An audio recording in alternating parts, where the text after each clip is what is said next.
By the end of this video, you will become an expert in figuring out if a purchase is actually worth it or not. Have you ever seen a handbag absolutely everywhere, and after seeing it so many times, you start to question, maybe that would be a really great handbag to add to my collection? Because if everyone else seems to be loving this handbag, then I too must love this handbag. It seems like an absolute no-brainer that that would be a great purchase, but newsflash, okay, just because something is seen everywhere over social media doesn't automatically mean that that's going to be a purchase that is worth it, that is going to be a great purchase. So in today's video, I'm going to break down exactly, okay, checklist by checklist, how to figure out if something is actually worth it or if it's just damn good marketing, okay? If the marketing is just pulling you in, whether you want to admit it or not, we've all been there. This video is going to unpack it all. Grab your notepad, grab your pen, and let's get into today's video. Hello everybody, welcome back to another video. My name is Sabrina, and over here we speak luxury fashion every single Sunday. So if that is up your alley, subscribe, you might like it over here, and let's get right into today's video. I think I just said that. First things first, okay, when it comes to decoding if a purchase is actually worth it or not, if it's actually good quality or not, there are a few traps that you need to stay clear of from the very beginning. Think of this portion as your beginner stage, and as you go through the list or the video, you become more advanced, okay? You'll eventually become an expert in the field. The first trap is the heritage trap. This is where we think that something is worth it solely because the brand has been around from the 1800s, okay? Centuries ago. Loewe, Hermes, Louis Vuitton. I'm not saying that any of these brands have bad quality, absolutely not. I'm just saying that heritage and the fact that this brand has been around forever should not be the only reason why you buy a piece. There needs to be something else other than heritage, because heritage is the storytelling aspect, okay? The story is being sold to you, but the story should not be the reason alone as to why you buy a piece. That's a bar, okay? Now let's continue on to the next checklist. The second is the new creative director hype. Similar to the heritage, there is an immense craze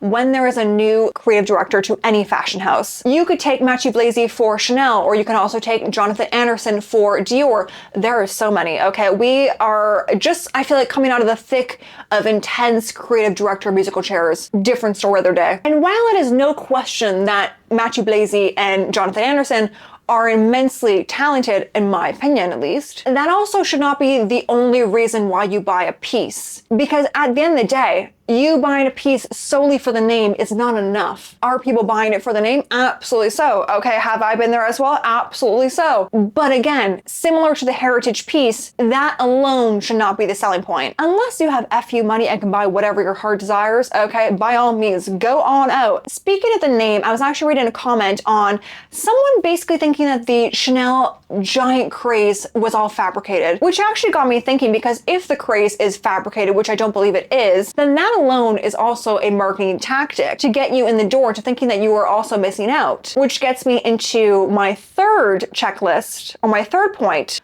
artificial scarcity. This is when brands create wait list, limited edition drops, craze, hype, claiming that there are only so many limited quantities produced in X amount of places in the world. Take, for example, the new Fendi baguettes that I think will be released in August. Those are being produced in limited quantities, and I believe that every single country is getting a, X amount of Fendi baguettes. Things like that. There are a variety of ways that brands can produce artificial scarcity, and I have an entire video on that. I'll link it above. But that said, these are all marketing tactics to get you feeling like if you do not buy this piece right now, that you are going to miss your one and only opportunity. Because once you leave the door, and you leave the door empty-handed, that is your opportunity gone. And in many ways, that is creating the hype around a certain product, because it drives that level of FOMO, that craze. You're almost like foaming at the mouth to have the opportunity. And for me personally, I'm not even going to lie to you, this is where I have the hardest issue holding myself back, because it is a skill to take yourself out of the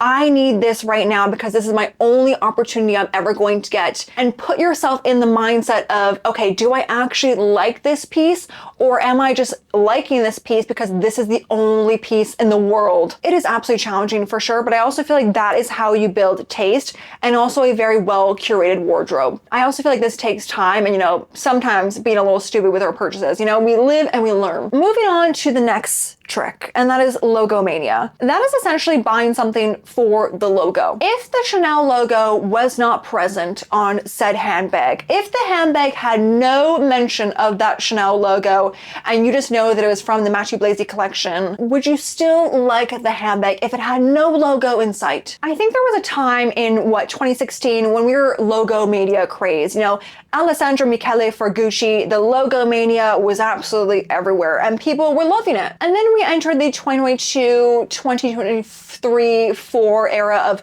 quiet luxury, may it RIP. And that really changed how people perceive logos because it was essentially quiet luxury to not have any logos at all. That said, we are now in 2026 and I do feel like we now perceive logos differently than we did 10 years ago in 2016. But I do still feel like logos are equally as important. And I think it would be an absolute lie for me to sit here and be like, oh yeah, in luxury fashion, logos don't matter. They absolutely do. In fact, I think they always will. But again, and I hope you can see where I'm trying to get at here, is that the logo itself should not be the only reason why you buy a piece. Now, you have officially graduated from the marketing traps. Okay, we are moving on to the intermediate stage of today's video. These are the more advanced tricks, okay? This is what I'm calling decoding the material. This is the most important aspect of buying anything. Forget the heritage, forget the logo. The quality and the materials is what's most important, in my opinion. Because hype only goes so far, okay? And the quality,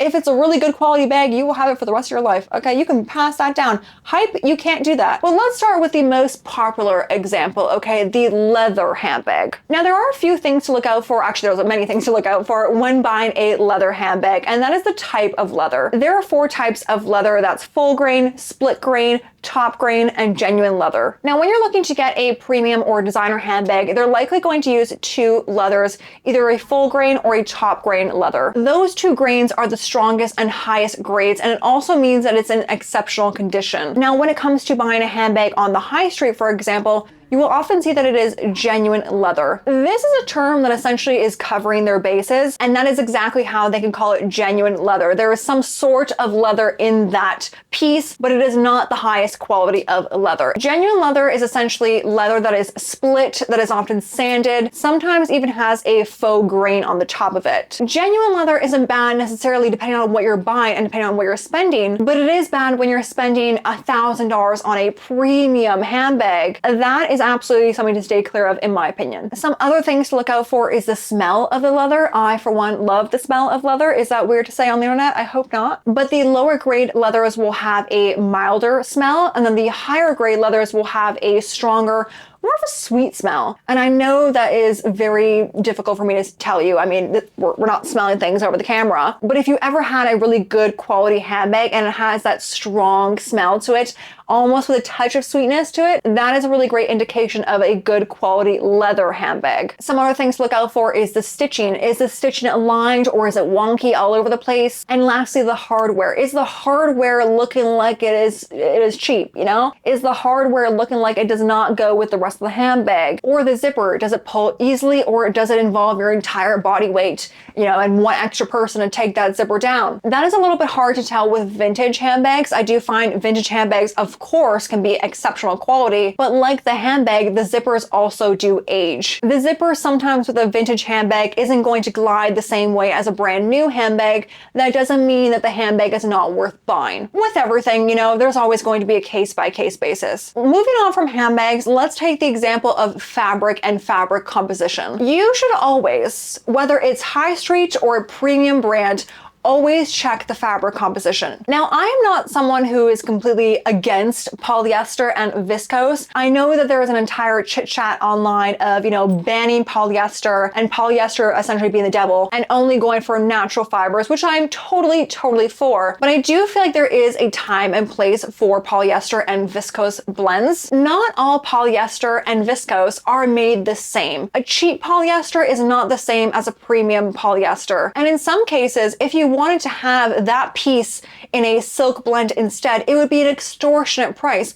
or it just simply would not be possible to be made. Sometimes the only way that a garment can be made in its shape and stay in its shape is if it's being made with polyester, viscose, whatever it might be. It just simply would never work if it was made out of a natural fiber material. It truly all depends on what the garment is and, of course, the design of the garment, but I don't believe in necessarily cutting out those two blends completely. But where I do draw the line on this is when those two materials are being sold at minimal effort for a 4-figure price tag. Take this Alaïa asymmetrical midi skirt. There really is not much going on here except for the fact that it has pockets, okay? I feel like you would not have the pocket detailing if you were to buy this on the high street. The pockets are at least a premium that has not been cut out. Thank goodness. Now this skirt is 95% viscose and 5% elastane for just under $3,000. And again, emphasis on the minimal effort. When there is, more eccentric design and details,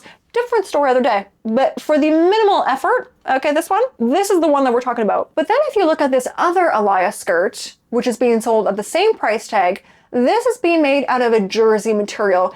And you know what, I have to say, I'm not too fond of jersey also being sold at this price tag, but this skirt at least has more something going on to it. Or is that just me? That could just be me. You know what, let me know in the comments, would you go for option A or would you go for option B? I would go with option B solely because it looks like there is more going on with it. There is more design components to it than option A. If I had, the FU money of $3,000 to throw at these skirts. But things like this where it is minimal effort, I just do not feel like are worth your money. There is a time and place for polyester, viscose, and jersey, but when possible, look for natural fiber materials that will last you the test of time if you take care of them. Emphasis on taking care of them. Now, hypothetically, you have found a piece that ticks off all of those boxes. Excellent, congratulations. So can you now go ahead and make that purchase?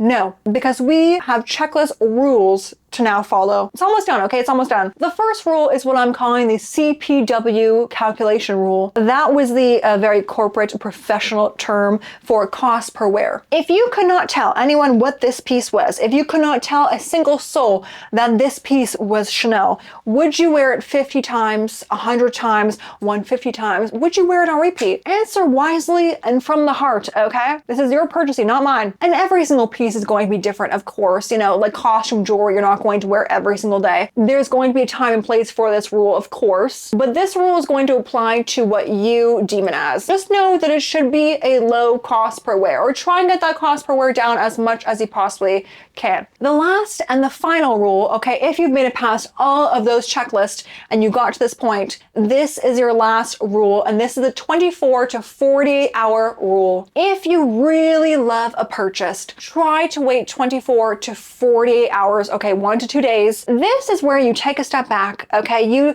are not going to impulse purchase and you are going to be with your thoughts, okay? Be with that impeccable brain of yours and think, or maybe even don't think, okay? Just take the time away from the purchase.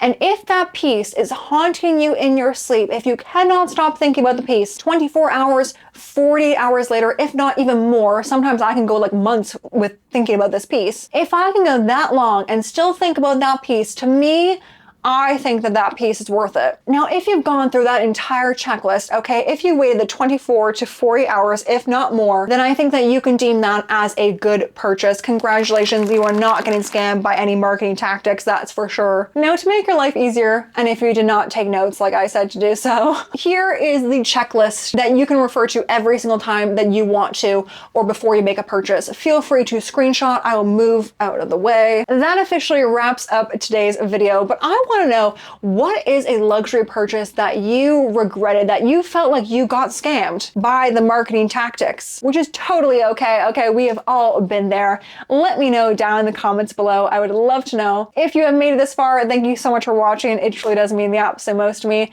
And I will see you guys in next Sunday's video. Oh, I will also leave some videos in case you want to watch more. Until then, I hope you have the most fabulous day ahead, and I'll see you guys soon.